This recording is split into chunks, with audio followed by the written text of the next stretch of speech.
இன்றைக்கி உலகத்தில் எல்லாத்துக்குமே கவலைகள் இருக்குது இல்லையா? வருத்தம் இருக்குது, ஏதாவது கஷ்டம் இருக்குது.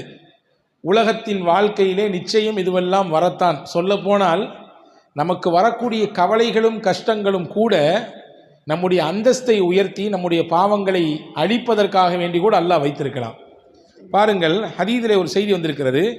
செய்தினா அபூ ஹுரைரா ரலியல்லாஹு அறிவிப்பாக சஹீஹ் முஸ்லிமில் இந்த செய்தி பதிவாக இருக்குது.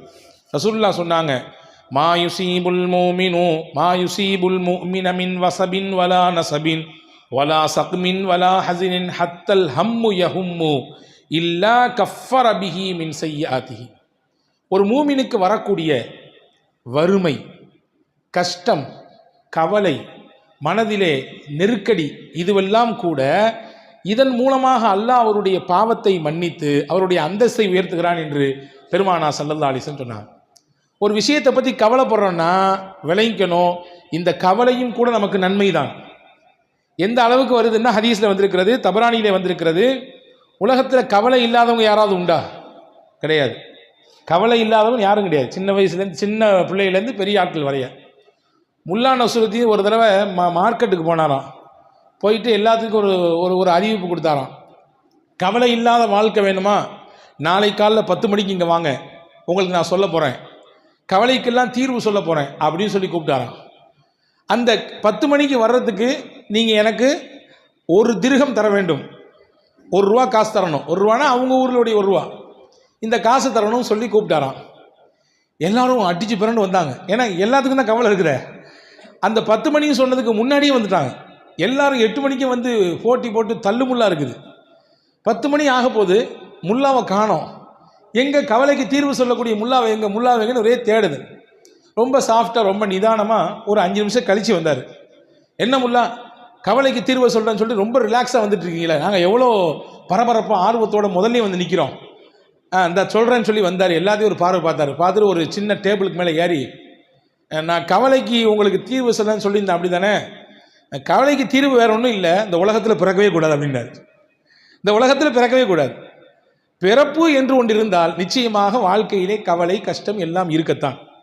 இதை புரிஞ்சுக்குங்க, யதார்த்தம் இதுதான் அப்படின்னு சொல்லிட்டு கடகடன் நிறைய கட்டிட்டார். அன்பர்களே, இப்போ வாழ்க்கையில் இந்த உலகத்துக்கு வந்துவிட்டால் நிச்சயமாக ஏதாவது ஒரு விஷயத்தை பற்றி நமக்கு வருத்தம் கவலை இருக்கத்தான் செய்யும். ஹதீஸில் வந்திருக்கிற தபரானிலே ஒரு ஹதீஸ் இருக்கிறது பாருங்கள். நம்ம எல்லாத்துக்கும் ஒரு எனர்ஜி தர மாதிரி ஒரு ஹதீஸ், நம்ம எல்லாத்துக்குமே நீங்கள் கேட்டிங்கன்னா ரொம்ப சந்தோஷப்படுவீங்க. ரசூலுல்லாஹ் சொன்னாங்க, இன்ன மினதுனூபி தம்பன் லா யுகஃபிருஹ ஸலாத்து வஸ்ஸியாமு வலல் ஹஜ்ஜு வல் உம்ரா. மனிதர்கள் செய்யக்கூடிய பாவங்களிலே சில பாவங்கள் இருக்கிறது. அந்த பாவத்தை அழிப்பதற்கு தொழுகையோ நோன்போ ஜக்காத்தோ ஹஜ்ஜோ உம்ராவோ வர முடியாது. தொழுகையின் மூலமாகவோ ஹஜ்ஜின் மூலமாகவோ அதன் மூலமாலாம் அந்த பாவத்தை அழிக்க முடியாது. பின்ன எதை வச்சு தான் அழிக்கிறது? அந்த பாவம் அழிஞ்சாகணுமே. சஹாபாக்கள் கேட்டாங்க, ஃபமா யுகஃபிருஹா யா ரசூலல்லாஹ், அல்லாஹ்வின் திருத்துதர்களே, அந்த பாவத்தை அழிக்கன்னா நாங்கள் என்ன செய்யறது? அதை அழிக்கிறதுக்கான வழி என்ன அப்படின்னு கேட்கும்போது ரசூலுல்லாஹ் சொன்னாங்க, அல் ஹுமூமு ஃபீ தலபில் மஈஷா. தன்னுடைய வாழ்க்கையை நினைத்து, எதிர்காலத்தை நினைத்து, தன்னுடைய சம்பாத்தியத்தை நினைத்து, தன்னுடைய உழைப்பை நினைத்து ஒருத்தர் கவலைப்படுறாரு. அந்த கவலை அந்த குறிப்பிட்ட பாவத்தை அல்லாஹ் அழிக்கிறதுக்கு வழியாக வைப்பான்.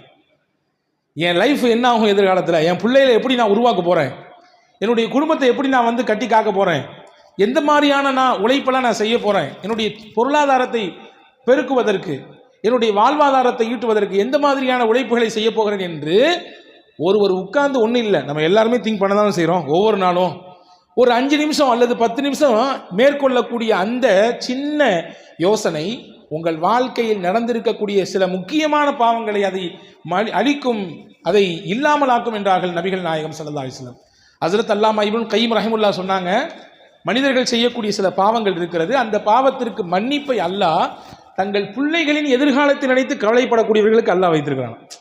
தன்னுடைய பிள்ளைகளை நினச்சி அவன் லைஃப்பை செட் பண்ணி கொடுக்கணுமே, அவரை நல்லபடியாக உருவாக்கணுமே, அவருக்கு ஒரு நல்ல எதிர்காலத்தை அமைச்சு கொடுக்கணுமே, ஒரு நல்ல ஒரு வரனை ஏற்படுத்தி கொடுத்து அவங்கள சேர்த்தி வைக்கணுமே என்று ஒரு தகப்பனாகப்பட்டவர் தன் பிள்ளைகளினுடைய வாழ்க்கையை குறித்து எதிர்காலத்தை நினைத்து கவலைப்பட்டால் அந்த கவலையும் கூட வீணாகாது, அல்லாஹ் அதன் மூலமாக சில பாவங்களை அழிப்பான் என்று அருமை நாயகம் ஸல்லல்லாஹு அலைஹி வஸல்லம் சொன்னார். அன்பான சகோதரர்களே, உலக வாழ்க்கையில் சோதனை கஷ்டமும் அடுத்தடுத்து வரத்தான் செய்யும், எல்லாம் இருக்கத்தான், கவலை இருக்கத்தான். ஹதீஸில் வந்திருக்கு, ஆதமுடைய மகனுக்கு அல்லாஹு தஆலா 99 விதமான சோதனைகளை வைத்திருப்பான். ஒன்றை கடக்கும் பொழுது இன்னொரு கவலை, ஒன்றை எல்லாம் ஃபைசலா பண்ணி தீர்வு கேட்டு வரும்பொழுது அடுத்து வேற ஏதாவது ஒன்று வந்து நிற்கும், அடுத்து ஏதாவது வந்து நிற்கும். இது கடைசி எதுவரை நிற்கும்? ஹத்தல் மௌத். நாங்கள் ரசூல்லா மௌத்தாகும் வரை இப்படி தான் இருக்கும், இதையெல்லாம் கடந்து தான் நீங்கள் போக வேண்டும் என்று அருமை நாயகம் ரசூலுல்லாஹி ஸல்லல்லாஹு அலைஹி வஸல்லம் சொன்னார்கள். எனவே அன்பான சகோதரர்களே, சில ஆரோக்கியமான கவலை நிறைய மாற்றங்களை கொடுத்துருக்குது. ஒரு விஷயத்தில் ஒருத்தர் கவலைப்படுறாரு, தன்னுடைய வாழ்க்கையை நினச்சி, தன்னுடைய தொழிலை நினச்சி, தன்னுடைய முன்னேற்றத்தை நினச்சி, அது ஆரோக்கியமான கவலையாக இருக்கும் பட்சத்திலே, அதற்கான முன்னெடுப்புகளை எடுக்கும் பட்சத்திலே அவர் வாழ்க்கையில் எங்கேயோ ஒரு இடத்துல உயர்ந்து போய் நிற்கிறாரா இல்லையா? ரசூல் ஸல்லல்லாஹு அலைஹி வஸல்லம் மக்காவுக்குள்ளே வர்றாங்க. காபாவுக்கு பக்கத்தில் சில சஹாபாக்கள் உட்கார்ந்து ரொம்ப கவலை தோந்த முகத்தில் அப்படி பேசிக்கிட்டு இருக்கிறாங்க. ரசூலுல்லா கேட்டாங்க, என்ன உங்களுடைய முகத்தில் கவலையினுடைய ரேகை தெரியுது, என்ன விஷயம்? இல்லையா ரசூலுல்லா, அந்த சத்தி இஸ்லாத்தை கையில் எடுத்துட்டோம், இது எப்படி உலகத்தில் கொண்டு போய் சேர்க்க போகிறோன்னு தெரியலையே. இங்கேயே இம்பிட்டு பாடுபடுத்துறாங்க, நம்ம சொந்த ஊர் இருக்கிறவங்க ஃபுல்லாக மாமா மச்சான் அண்ணன் தம்பி எல்லாம் உறவுக்காரங்க, இங்கேயே நம்மளை இம்பிட்டு பாடுபடுத்துறாங்களே, உலகம் முழுக்க கொண்டு போய் இதை எப்படி சேர்க்கறது? சேர்த்து ஆகணுமே, அல்லாஹ்வுடைய சத்திய மார்க்கமாச்சே இது, உலகத்தின் கடைகோடியில் இருக்கக்கூடிய நபர்களுடைய இந்த விஷயத்தை கொண்டு போய் சேர்க்கணுமே சொல்லி நாங்கள் ஒரு சின்ன சிந்தனையிலும் கவலையிலும் இருக்கிறோம் என்று அந்த சஹாபாக்கள் சொன்ன பொழுது பெருமானார் ஸல்லல்லாஹு அலைஹி வஸல்லம் அப்போ தான் சொன்னாங்க, உங்கள் கவலைக்கு நிச்சயமாக அல்லாஹ் தீர்வு கொடுப்பான். நம்ம எடுத்திருக்கக்கூடிய இந்த மார்க்கம் இருக்க சாதாரணமானது இல்லை. அல்லாஹ் இதை எங்கே வர கொண்டு போய் சேர்ப்பான்னா, ஷார்ட்டாக சொல்கிற புரிஞ்சுக்குங்க, உலகத்தில் இரவு பகல் எங்கெல்லாம் வருமோ அங்கெல்லாம் இந்த இஸ்லாம் போயிட்டே இருக்குன்னாங்க. இரவு பகல் வராத இடம் உலகத்தில் எதுவுமே கிடையாது. இரவு வரும் பகல் வரும், மாறி மாறி வரத்தானே செய்யும்.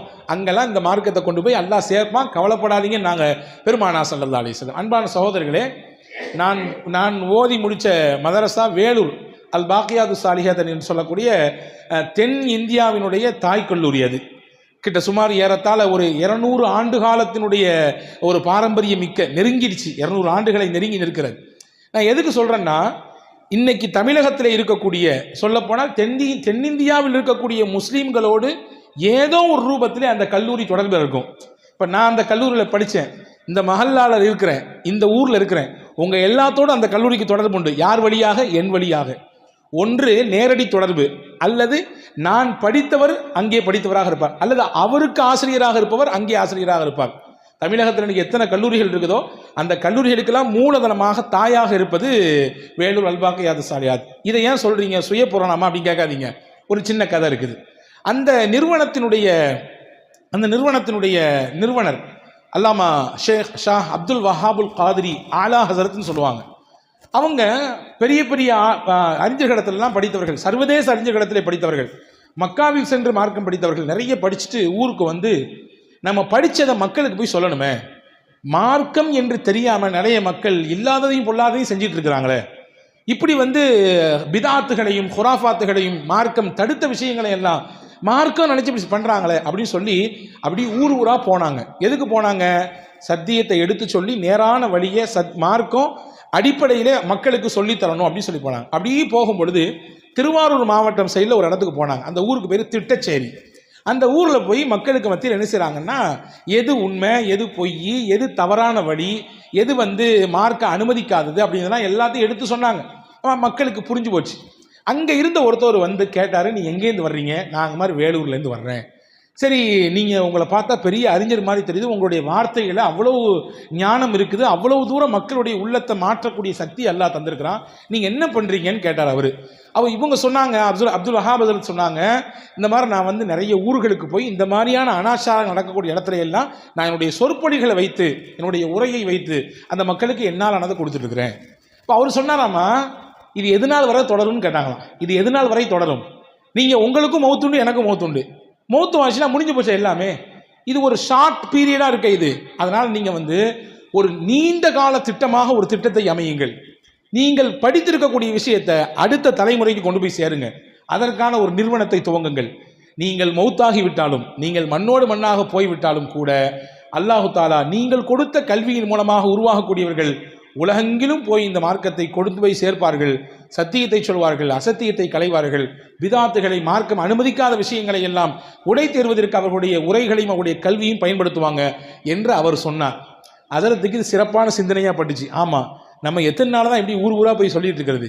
ஒரு மக்களை உருவாக்கலாமே, ஒரு நிறுவனத்தை உருவாக்கலாமே என்று நினைத்துத்தான் வேலூரில் அவங்க வீட்டினுடைய திண்ணையில் உட்கார்ந்து ஆரம்பித்தாங்க. வீட்டினுடைய திண்ணை இருக்கும்ல, அந்த திண்ணையில் ஒரு 4-5 பேரை வைத்து துவங்கிய மதரசா தான் அல்லாஹு அக்பர். இன்னைக்கு வாய்ப்பு இருந்தால் நீங்கள் வேலூர் போனீங்கன்னா கண்டிப்பாக பாருங்கள், பிரம்மாண்டமாக எழுந்து நிற்கிறது மதரசா. கிட்டத்தட்ட ஆயிரக்கணக்கான மாணவர்கள் தமிழ்நாடு, கேரளா, கர்நாடகா என்று இந்த தென்னிந்தியாவில் இருக்கக்கூடிய எல்லா மாநிலத்தினுடைய பிள்ளைகளும் அங்கே படித்து உலகத்தின் பல பாகங்களுக்கு போய் இந்த மார்க்கத்தை எடுத்து சொல்லிக் கொண்டிருக்கிறார்கள் என்று சொன்னால், இங்கே நமக்கான தகவல் என்னன்னா, அவங்க உள்ளத்தில் இருந்த ஒரு ஓரத்தில் இருந்த அந்த கவலை தான், அந்த சிந்தனை தான் இவ்வளவு பெரிய மாற்றத்திற்கு காரணமாக அமைந்தது. அன்பான சகோதரர்களே, சில கவலைகள் இருக்கிறதே, அது பெரிய வரத்தை கொண்டு வந்து கொடுத்துவிடும். எனவே தான் சில நேரங்களில் நமக்கு சங்கடத்தை தரக்கூடிய கவலைகளாக வந்தாலுமே கூட நீங்கள் அதை உங்கள் முகத்தில் வெளிக்காட்டக்கூடாது. ரசூல்லா சொன்னாங்க, ரசூல் ஸல்லல்லாஹு அன்புக்கு நெருக்கமானவர் செய்தன அலி அல்லாஹ் சொன்னாங்க, ஒரு மூமினுடைய சிந்தனை எப்படி இருக்குன்னா, பிஷ்ருஹு ஃபி வஜ்ஹிஹி வ ஹுஸ்னுஹு ஃபி கல்பிஹி. அவருடைய கவலையை அவர் உள்ளத்தில் வச்சுக்குவார், முகத்தை சந்தோஷமாக வச்சுக்குவார். அந்த கவலையை வெளியே காட்டக்கூடாது. இன்னைக்கு நம்ம கேட்குறோமா இல்லையா, என்னப்பா முகம் ஒரு மாதிரி இருக்க, என்ன கவலை உனக்கு, ஏன் உனக்கு ஏதாவது சிரமமா? அப்போ முகமே காட்டி கொடுக்குது சில நேரங்களில். அப்போ அந்த கவலையை உள்ளத்திலே வைத்துக்கொண்டு முகத்தில் எப்பொழுதுமே மலர்ச்சியையும் சிரிப்பையும் வைத்துக் கொள்ளும் பொழுது நிச்சயமாக இந்த சிரிப்பும் முகமலர்ச்சியும் உள்ளத்தில் இருக்கக்கூடிய அந்த கவலையை போக்கிவிடும் என்பதாக நாம் பார்க்க முடிகிறது. எனவே தான் ரசூலுல்லாவுக்கு இல்லாத கவலையா? எம்புட்டு கவலை, சமுதாயத்தை நினைத்து கவலை, சுற்றி இருக்கக்கூடிய முனாஃபிகீன்கள் நயவஞ்சர்களை பற்றி கவலை, எம்புட்டு பெரிய போர்க்களங்களுக்கு போனாங்க. நேற்று கூட சொன்னா இல்லையா, எத்தனை போர்களுக்கு ரசூலுல்லாஹ் கலந்துட்டாங்க? 19 போர்கள் கலந்துட்டாங்க. அது போக 37 போர்களை ரசூல் ஸல்லல்லாஹு அலைஹி வஸல்லம் வழி அனுப்பி வச்சிருக்காங்க சஹாபாக்களை.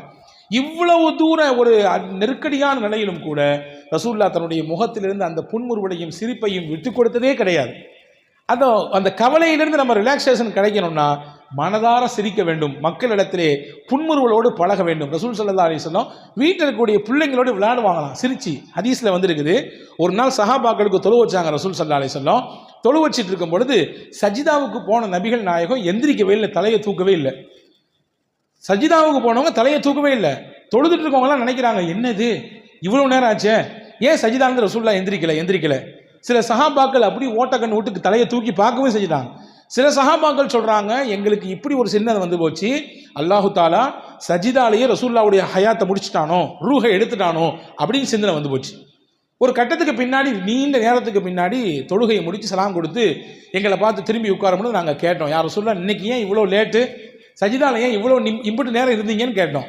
அப்போ ரசூல் சொன்னாங்க, ஒன்றும் இல்லை, நான் சஜிதாவில் இருக்கும்போது என்னுடைய பேர பிள்ளைங்க ஹசனும் ஹுசைனும் வந்து என் மேலே ஏறி உட்காந்துக்கிட்டாங்க. யானை மேலே அம்பாரி விளையாடுவாங்க தெரியுமா பழைய காலத்தில்? இன்னைக்கெல்லாம் எங்கே அஜர்த்து யானை மேலே அம்பாரி அப்படின்னு கேட்குறீங்களா? ஒரு காலத்தில் இருந்துச்சு. பிள்ளைங்களை வீட்டில் இருக்கக்கூடிய பெரியவங்க தோலை தூக்கி வச்சு கொண்டு போன காலமெல்லாம் உண்டு. இன்னைக்கு முசீபத்து இறங்கின்னு தள்ளி விட்டு போகக்கூடிய நிலைமை உருவாயிருக்குது. ரசூலுல்லாஹ்வுடைய தோளுக்கு மேலே அந்த 2 பிள்ளைங்க ஏறி உட்காந்துக்கிட்டாங்க. ரசூலுல்லாஹ் சொன்னாங்க, அவங்க விளையாடுறாங்க பிள்ளைங்க, அந்த பிள்ளைங்களை இறக்கி விட்டுட்டு அந்த சந்தோஷத்தை நான் வந்து முறிச்சிட்டு என் தொழுகையை தொடர்றதுக்கு என் மனசு விரும்பலை. எப்போ அதுகளாக இறங்கி போகுதோ அப்போ நம்ம எந்திரிச்சிக்கலாம் என்று சொல்லி நினைத்து நான் தாமதித்தேன் என்றார்கள் பெருமானார் ஸல்லல்லாஹு அலைஹி வஸல்லம். கவனிக்கணும், ரசூலுல்லாஹ் இருந்தது சாதாரண நிலையில இல்லை, தொலை வச்சு கொடுத்துட்டு இருக்காங்க. பின்னாடி ஒரு பெரிய ஜமாத் தொழுகைக்கு நிற்குது. ஆனால் ரசூலுல்லாஹ் அங்கே சின்ன பிள்ளைகளுக்கு அவர்களோடு அன்போடு பாசத்தோடு அந்த விளையாட்டிலே கொஞ்சம் அவர்களுக்கான இடத்தை கொடுத்திருக்கிறார்கள் என்றால், அன்பர்களே, கவலையை போக்குவதற்கு இதைவிட சிறந்த மருந்து எங்கிருந்து நாம் எடுத்துக்கொள்வது? ரசூல் ஸல்லல்லாஹு அலைஹி வஸல்லம் மனம் விட்டு சிரிப்பாங்க தெரியுங்களா, பல நேரங்களில் சிரிச்சிருக்காங்க. இன்னைக்கு நிறைய பேர் சிரிக்கிறதே இல்லை. வாழ்க்கையில் எதை தொலைச்சாங்களோ தொலைக்கலையோ, சிரிக்க மட்டும் தொலைக்கக்கூடாதுங்க. ஏன்னா நான் சொல்கிறது அடிக்கடி, சிரிப்புங்கிறது மனிதனுக்கு அல்லாஹ் கொடுத்த பெரிய கிஃப்ட்டு. வேற யாராவது எந்த உயிரினமாவது சிரிக்குதா உலகத்தில்? அப்படி சிரிச்சா கதை என்ன ஆகும் வச்சுக்கோங்க. ஒரு சின்ன கற்பனை, இமேஜினேஷன். வீட்டிலேருந்து நீங்கள் வர்றீங்க, 27ஆம் கிழமை தொழுகைக்கு வர்றீங்க, நல்ல ஒயிட் அண்ட் ஒயிட் அப்படி போட்டு அப்படி மனமனன்னு கமன்னு அத்தரெல்லாம் பூசிட்டு வெளியே வரும்பொழுது வச்சுக்கோங்க, உதாரணமாக 2 நாய் ஓரத்தில் 2 கிக்கி புக்கின்னு சிரிக்குது வச்சுங்களேன், உங்கள் மனநிலைமை எப்படி இருக்கும்? நம்ம போட்டிருக்க ட்ரெஸ்ஸு அந்தளவு இம்புட்டு நாசமாக இருக்குதா? நாயெல்லாம் சிரித்து நம்மளை கேவலப்படுத்துகிற லெவல்லையா இருக்குன்னு யோசிக்க மாட்டோமா? அல்லாஹு தாலா எந்த உயிரினுக்கும் கொடுக்காத ஒரு சிறப்பு தன்மையை அல்லாஹ் சிரிப்பிலே தந்திருக்கிறான், மனிதனுக்கு தந்திருக்கிறான். எனவே தான் சிரித்த முகங்களை பாருங்கள், நம்ம கல்விலிருந்து போகவே போகாது, எப்போவுமே இருக்கும். அது உம்மனா மூஞ்சிகளை நாம் ஞாபகத்தில் வைத்துக் கொள்ளவே மாட்டோம். எப்பொழுதுமே ஒரு 1/2 கிலோ இஞ்சியை தூக்கி வாயில் வைத்துக்கொண்டே கடித்து கொண்டிருப்பவர்களை போன்று சிலர்களை பார்க்க முடியும். அது ரசூலுல்லாஹ்வுடைய சுன்னத் அல்ல. ரசூலுல்லாஹ் எப்படி இருந்தாங்க? அவ்வளவு கவலைகள் இருந்தும் கூட அனஸ் ரலியல்லாஹு சொல்றாங்க, எப்பொழுதும் ரசூல் ஸல்லல்லாஹு அலைஹி வஸல்லம் முகத்திலே புன்முறுவல் இருக்கும். அந்த புன்முறுவலை பார்க்கும் பொழுது எங்களுக்கு நிலவினுடைய அழகே எங்களுக்கு பெருசா தெரியாது, ரசூலுல்லாஹ்வுடைய முகத்தினுடைய அழகு தான் பெருசா தெரியும். ஒரு செய்தியை சொல்லி முடிக்க, ரசூல் ஸல்லல்லாஹு அலைஹி வஸல்லம் வீட்டில் மனைவிமார்களோடு பேசிட்டு இருக்காங்க. பேசிட்டு இருக்கும்போது ஸல்லல்லாஹு அலைஹி வஸல்லமுடைய வீடு கதவு தட்டப்படுது. யாருன்னு கேட்டாங்க. ரசூல் ஸல்லல்லாஹு அலைஹி வஸல்லம் கேட்ட உடனே அங்கேருந்து பதில் வந்துச்சு, நான் உமர் வந்திருக்கேன்னு பதில் வந்துச்சு. உமருன்னு கேட்ட மாத்திரத்தில் வீட்டில் இருந்த பெண்கள்லாம் எந்திரிச்சு ஓடி போய் அந்த திரைக்கு பின்னாடி ஒளிஞ்சுக்கிட்டாங்க. இப்போ ஸல்லல்லாஹு அலைஹி வஸல்லம் உள்ளே வர்றாங்க. உள்ளே வந்த உடனே ஸல்லல்லாஹு அலைஹி வஸல்லம் அப்படியே சிரிச்ச முகமாக இருக்கிறாங்க. இந்த காட்சியை கண்ட உடனே உமரதியெல்லாம் கேட்டாங்க, யா ரசூலல்லாஹ், ஏன் அல்லாஹ் உங்களை, நீங்கள் சிரிக்கிறீங்க, ஏதோ ஒரு மகிழ்ச்சியான நிகழ்ச்சி நடந்திருக்குது, அல்லாஹ் உங்களை எப்பொழுதுமே சிரிப்பாக வைத்திருப்பானாக, அல்லாஹ் உங்களுக்கு சந்தோஷத்தை தருவானாக. இதாங்க துவா. ஒருத்தர் சிரிச்சா துவா செய்யணும் மார்க்க சொல்லுது. இன்னைக்கு நம்மள நிறைய பேருக்கு யாராவது நமக்கு முன்னாடி சிரிச்சாங்கன்னா கையை கால்லாம் அரிக்குது, பல்ல நரன்னு கடிக்கிறோம். நீ சிரிக்கிறியா, நீ சிரிப்பா சிரிக்க போற பாரு வாழ்க்கையில், என்னைய பார்த்தா சிரிக்கிற நீ அப்படின்னு நினைக்கிறோம். ஆனால் ரசூலுல்லாஹ் சொல்லி கொடுத்தாங்க, ஒரு நண்பர் சிரித்தால் அல்லாஹு சின்னக்க, அல்லாஹ் உங்களுக்கு இன்னும் சந்தோஷத்தை தரட்டும், இன்னும் மகிழ்ச்சியை தரட்டும், இன்னும் ஆனந்தத்தை தரட்டும். ஏதோ ஒரு சந்தோஷம் உங்களுக்கு நடந்திருக்கு, அதனால சிரிக்கிறீங்க, இன்னும் தரட்டும் அப்படின்னு துவா செய்யணும். பாருங்க, ரசூலுல்லாஹ்க்கு அந்த துவாவை ஹஸரத் உமர் ரலியல்லாஹு செஞ்சு முடிச்சுட்டு அடுத்து கேட்டாங்க, யார் ரசூலுல்லாஹ், உங்கள் சிரிப்புக்கு என்ன காரணம்? கதையை சொன்னாங்க. நான் மனைவிமார்களோட பேசிட்டு இருந்தேன், உங்க பேரை தான் கேட்டாங்க, எந்திரிச்சு தெரிச்சு போய் உள்ளார எல்லாம் ஒளிஞ்சிருக்காங்கன்னு சொன்னாங்க. ஸல்லல்லாஹு அலைஹி வஸல்லம் சொல்லி முடிச்சது தான் தாமரம். ஹஸரத் உமர் ரலியல்லாஹு அந்த பெண்களை பார்த்து பேசினாங்களாமா, என்ன நீங்கள் என்னையை பார்த்து ஏன் இப்படி பயப்படணும், அச்சப் பண்ணணும், ரோஷம் பண்ணணும்? நான் பயப்படுறதுக்கு தகுதியான ஆளே கிடையாது, முகமது ரசூலுல்லாஹ் இருக்காங்க, அவங்கள பார்த்து நீங்கள் பயப்படணும் அப்படின்னு சொன்ன உடனே அந்த பெண்கள்கிட்ட உடனே பதில் வந்துச்சு, எங்கள் நபி சாஃப்ட்டு, நாங்கள் எப்படியும் அவங்கள்ட்ட பேசிக்கலாம், ஆனால் நீங்கள் கொஞ்சம் ஹார்டான ஆள், கொஞ்சம் ரோஷக்காரரு, எனவே உங்களை பார்த்தா எங்களுக்கு பயம்தான் அப்படின்னு சொன்ன உடனே ஸல்லல்லாஹு அலைஹி வஸல்லம் உமர் ரலியல்லாஹு சொன்னாங்க, உமர் இங்கே திரும்புங்க, கதைக்கு வாங்க. உங்களை பார்த்து நீங்கள் ஒரு ரோட்டில் போனீங்கன்னா அந்த ரோட்டுக்குள்ளே சைத்தானே வர்றதில்லை, பயந்து அடுத்த தெருக்கு ஓடி போயிடுறான். சைத்தானே ஓடும் பொழுது இந்த பெண்கள்லாம் ஏமாத்திரம், விட்டு தள்ளுங்கன்னாங்க ஸல்லல்லாஹு அலைஹி வஸல்லம். அன்பான சகோதரர்களே, இங்கே நமக்கு செய்தி என்னன்னா, குடும்பத்தோடு உட்கார்ந்து மகிழ்ச்சியாக சந்தோஷமாக நிம்மதியாக மனம் விட்டு சிரித்து பெருமானா ஸல்லல்லாஹு அலைஹி வஸல்லம் அங்கே பேசியிருந்திருக்கிறார்கள் என்பதாக பார்க்கிறோம். அப்போ சிரிப்பு இருக்குது, மனசில் எம்புட்டு கவலை இருந்தாலும் அதை அப்படியே எல்லாத்தையும் கீழே இறக்கிறோம், அதை கீழே இறக்கக்கூடிய வேலையை செய்துவிடும். எனவே கவலையிலிருந்து நாம் வெளியே வர வேண்டும் என்றால் மகிழ்ச்சியாக ஆனந்தமாக மனம் விட்டு சிரிக்க வேண்டும், புன்முறுவலோடு நம்முடைய முகத்தை வைத்துக் கொள்ள வேண்டும்.